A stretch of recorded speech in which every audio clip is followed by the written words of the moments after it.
तो भाई लोग भूल भुलैया 3 को लेकर सबके मिक्स ओपिनियंस है। कोई कह रहा है कि इसका लास्ट वाला ट्विस्ट बहुत ही ज्यादा बढ़िया था और कोई ऐसा कह रहा है कि एकदम बकवास था। अब मैं पर्सनली मेरी बात करूँ तो मुझे शॉकिंग लगा ट्विस्ट। बाकी पसंद आया नहीं आया ये मैं अभी डिसाइड नहीं कर पा रहा हूँ, बाद में जब डिसाइड करूंगा तब बता दूंगा। और बाकी उस ट्विस्ट में यानी कि मूवी के क्लाइमेक्स में जो सोनू निगम का गाना सुनने को मिला था हमें, वो कितना ट्रेंड में चल रहा है और कितनी प्रशंसा हो रही है उसकी, वो तो तुम सभी जानते ही हो। लेकिन अभी हमारा टॉपिक ये नहीं है, हमारा टॉपिक है मूवी की हिडन डिटेल्स के बारे में जानना, जो कि मैं तुम्हें बताने वाला हूँ। और यार इस वीडियो में मैंने खासकर ध्यान दिया है उन सारी बातों पर जो कि लोगों को कंफ्यूजन हो रहा है ना, कि देवेंद्र नाथ यानी कि असली मंजुलिका का दरवाजा इंटरवल के बाद खुला था, तो फिर इंटरवल के पहले जो सारी चीजें हो रही थी यहाँ पर विद्या बालन के कैरेक्टर यानी कि मल्लिका के साथ, उनका क्या लॉजिक बनता है। अब देखो यार, अगर यहाँ पर थोड़ा बहुत सोचोगे ना तो तुम्हें पता चल जाएगा कि क्या लॉजिक बनता है। इतना ज्यादा कॉम्प्लिकेटेड भी नहीं है। अब वैसे कॉमेडी हॉरर मूवीज में तो ऐसे कोई दिमाग लगाने की जरूरत है नहीं, लेकिन अगर फिर भी तुम्हें मन कर रहा है दिमाग लगाने का तो तुम्हारा काम मैं कर देता हूँ। Manju, I'm coming for you.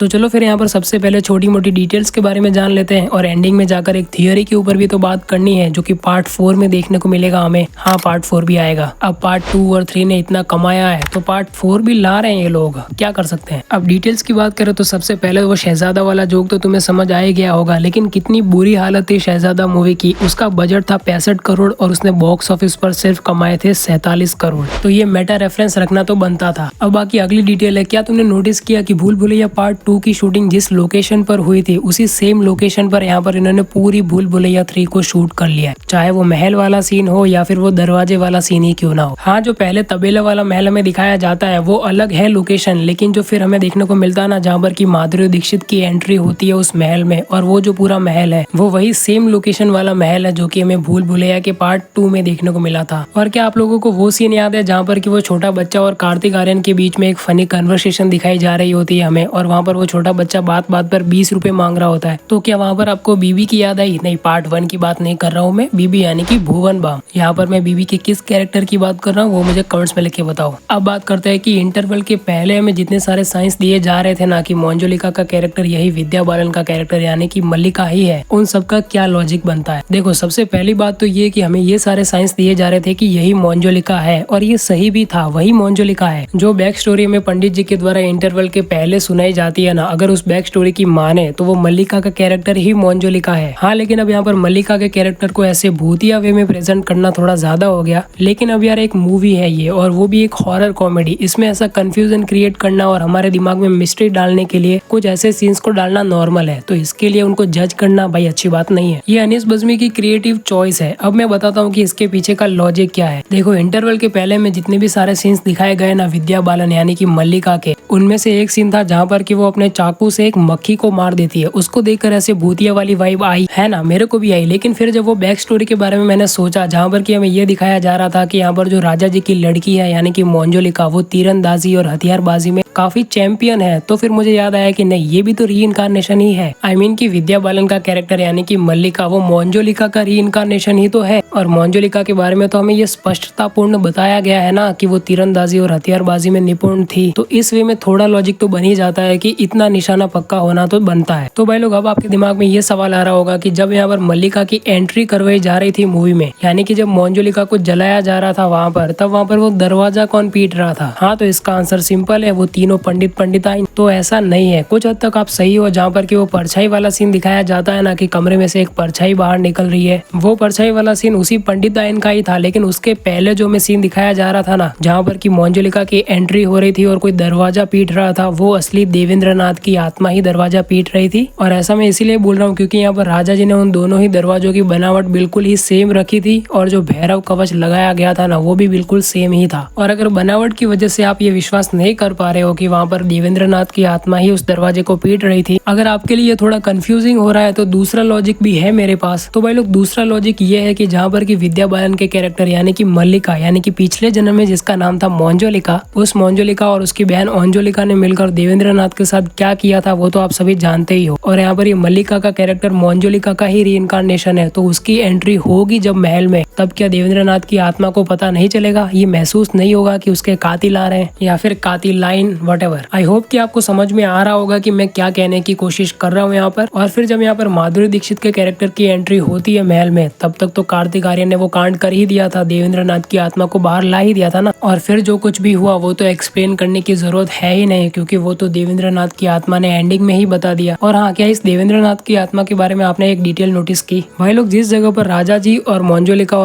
और कुछ सैनिकों ने मिलकर, और वो अंगरक्षक था ना जिसने वो मास्क पहना था, इन शॉर्ट इन सारे ही लोगों ने देवेंद्रनाथ को जिस जगह पर जलाया था ना, उसी जगह पर क्लाइमैक्स शूट हुआ है पूरा। यानी कि देवेंद्रनाथ के भूत ने अपना बदला लेने के लिए राजघराने के लोगों से उसी जगह को सिलेक्ट किया। और सिर्फ इतना ही नहीं, पास्ट में जो हमें सीन दिखाया गया था ना मंजुलिका का, जहाँ पर कि वो अपनी प्रैक्टिस कर रही थी उस चाकू के साथ, उस पूरे सीन को जहाँ पर कि पास्ट में जिस जगह पर शूट किया था ना, प्रेजेंट में भी उसी जगह पर शूट किया है। यहाँ तक कि वो निशाना लगाने वाला बोर्ड भी सेम है। इतने सालों तक सेम टू सेम कैसे रहा? और राजा जी के मरने के बाद कोई गया भी तो नहीं वहाँ? अब यार, मूवी में एक और ऐसा सीन है जो कि आपको लग रहा होगा कि बिल्कुल भी लॉजिक नहीं बनाता। ये वो वाला सीन है जहाँ पर कि कार्तिक आर्यन का कैरेक्टर विद्या बालन के कैरेक्टर यानी कि मल्लिका को ये कहता है कि आपको मंजुलिका बनने की एक्टिंग करनी है दरवाजे के उस पार, जब मैं यहाँ पर प्रजा के सामने मंजुलिका को भगाने आऊंगा। वो वाला सीन याद होगा आपको? उस सीन में इतना परफेक्टली और इतना घोस्ट के तरीके से कैसे बात कर रही थी यहाँ पर मल्लिका जी। देखो, इस पूरे सीन का लॉजिक तो सिर्फ इतना ही बनता है कि यहाँ पर मल्लिका जी मंजुलिका का रीइंकार्नेशन है, और जो मंजुलिका पहले थी ना पास्ट में, वो देवेंद्रनाथ से नफरत करती थी, ये भी हमें दिखाया गया है। तो फिर उस पूरे सीन को इस चीज के साथ जोड़कर देखिए, जहाँ पर कि मल्लिका का कैरेक्टर ऐसे एकदम प्योरली बंगाली में गालियां दे रहा था और ऐसे भूत की तरह बोल रहा था ना कि हड्डियां चबा जाओ भी मैं तोहार। ये बंगाली बोलते बोलते भोजपुरी कैसे निकल गई?